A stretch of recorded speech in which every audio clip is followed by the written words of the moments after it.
Kuna mtu mmoja nimesoma ujumbe wake leo hiyo hiyo baada ya tukio hilo, anasema kwamba yeye walikuwa wameenda kuoa, kufika kumbe yule binti hajaridhika na mwanaume ambaye anataka kumuoa. Sasa alivyoenda kuulizwa kwamba bwana umekubali, yeye akakataa. Yule kijana akasema safi sana. Pale si watu wamezunguka, watu wengi kulikweli. Akasema tu jamani, mwanamke wote ambaye anataka kuolewa hapa yuko wapi? Wanawake pale wakafanyaje? Wakajitokeza. Akaangalia akasema huyu.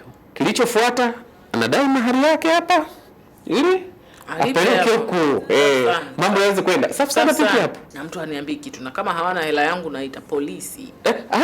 Na polisi tena mama. Yes, mmetaka ubaya. Ubaya bwela. Tu hapo tumalizane. Pale ubaya ubwela. Ubaya. Wazee wangu wote wamejiandaa mkwe. Ndio nyinyi mmoja mkatize ndoto yangu. Haiwezekani.